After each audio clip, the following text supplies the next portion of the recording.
Hello and very good morning to all my energetic students of Growing Soul Kids Gurukul. My dear students, as we all know, it's time for our studies. So all of you get ready. Our today's schedule, class 2nd, विषय हिंदी, पाठ 9, दादी माँ. Good morning my dear student, कैसे हैं आप सभी। मैं उम्मीद करती हूँ कि आप बहुत अच्छे से होंगे और सुरक्षित होंगे और आप अपनी पढ़ाई भी बहुत अच्छे से कर रहे होंगे। मैं रानी कुरैशी, आपकी हिंदी अध्यापिका। स्टूडेंट, जैसा कि आप जानते हैं, हम हिंदी में पाठ 8 तक अपना कार्य पूरा कर चुके हैं। अब हम पाठ 9 दादी माँ से अपना कार्य शुरू करेंगे। तो क्या आप इसके लिए तैयार हैं? तो चलिए आप जल्दी से अपनी हिंदी की किताब निकालिए, फिर हम अपना कार्य शुरू करते हैं। स्टूडेंट, सबसे पहले आपको निकालना है पेज नंबर 88। अब हम बात करेंगे दादी माँ के बारे में। किसके बारे में? दादी माँ के बारे में। दादी कितनी प्यारी होती हैं। हम सब उनकी आंखों के तारे हैं। वे चाहे कितनी भी बूढ़ी हो जाएं, दादी माँ मम्मी पापा से भी ज़्यादा पूरे घर का ध्यान रखती हैं।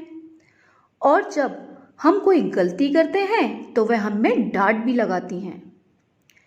वे मेरी गृह कार्य में भी मदद करती हैं और हमें अच्छी अच्छी बातें सिखाती हैं और हमारी दोस्त भी बन जाती हैं।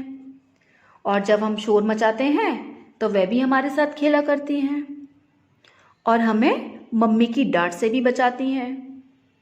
जिंदगी जीने के तजुर्बे भी सिखाती हैं। दादी माँ पूरे परिवार को एक धागे में बांध कर रखती हैं और जब हम उनके पैर छूते हैं तो वे हमें आशीर्वाद भी देती हैं। बच्चों, दादी माँ के बारे में मैं कुछ कहना चाहती हूँ। पैदा किया पर मुझे नहीं, माँ थी वो पर मेरी नहीं। जिंदगी दी माँ ने पर सिखाया उसने। तकलीफ थी मुझे तो मन्नत मांगी उसने। जन्म दिया माँ ने पर पाला उसने। खाना बनाया माँ ने तो खिलाया उसने। माँ नहीं थी वो मेरी, वो थी मेरी दादी माँ। बचपन से गोद में हमें सुलाती, पापा की डांट से हमें बचाती। लाइट के जाने पर रात को बैठकर पंखा जलती, किस्से कहानियाँ हमें सुनाती। माँ नहीं थी वो मेरी, वो थी मेरी दादी माँ।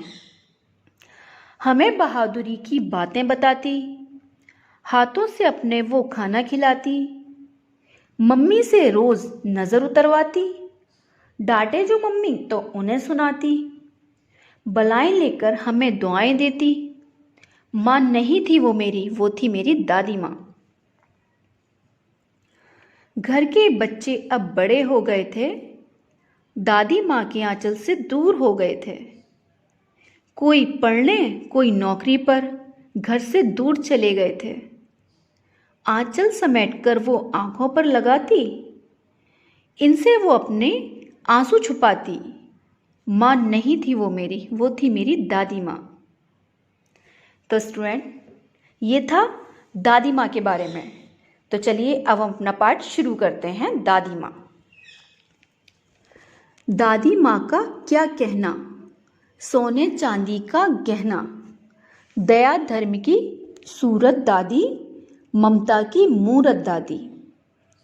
इसमें कवि ने कहा है, घर में बड़ी होने के कारण हमें दादी माँ का सम्मान करना चाहिए, क्योंकि घर में सबसे बड़ी कौन होती है? दादी माँ।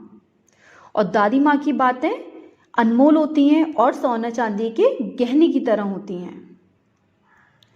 दादी माँ सुबह उठकर पूजा करती हैं और हमें बहुत सारा प्यार करती हैं, तो इसलिए कवि ने उन्हें ममता की मूरत कहा है।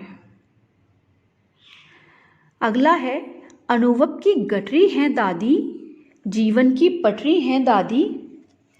माना इनकी उम्र पक्की है, लेकिन दादी नहीं थकती है। स्टूडेंट, इसमें कवि ने कहा है, दादी माँ घर की सबसे बड़ी और सबसे ज़्यादा अनुभवी होती हैं। उनके अनुभव के आधार पर वे सभी को सही सलाह देती हैं। दादी माँ की उम्र ज़्यादा होने के कारण वे कभी नहीं थकती हैं। वे घर के कामों में मम्मी की मदद भी करती हैं। अगला है, धीरे धीरे चलती दादी, आशीषों में फलती दादी, पूरे घर का हाथ बटाती, जी भरकर प्यार लुटाती। इसमें कवि ने कहा है, दादी माँ धीरे धीरे चलती हैं और घर में मम्मी के साथ साथ काम भी करवाती हैं और सबको बहुत प्यार करती हैं। दादी से घर है दादी, सबसे बड़ी धरोहर दादी, प्यार भरी पिचकारी दादी, लगती माँ से प्यारी दादी। इसमें कवि ने कहा है, घर में सबसे पुराना व्यक्ति दादी होती हैं, जो अपने जीवन के कीमती अनुभवों को हमें बताती हैं। दादी माँ बच्चों को बहुत प्यार करती हैं, इसलिए उन्हें प्यार की पिचकारी कहा गया है। वे घर के कामों में मम्मी की मदद भी करती हैं। शाम को हम सब दादी एक साथ बैठकर बातें करते हैं। दादी माँ से ही घर में खुशहाली होती है, इसलिए दादी माँ से ही घर घर लगता है। स्टूडेंट, मैं समझती हूँ आपको ये पाठ बहुत अच्छे से समझ में आ गया होगा। तो आप मुझे ये बताइए, आपने इस पाठ से क्या सीखा? यस, हमने सीखा हमें बड़े बुजुर्गों के साथ बैठकर उनसे बातें करनी चाहिए। बड़े बुजुर्ग हमारी सभी कामों में मदद करते हैं, हमें सही सलाह देते हैं।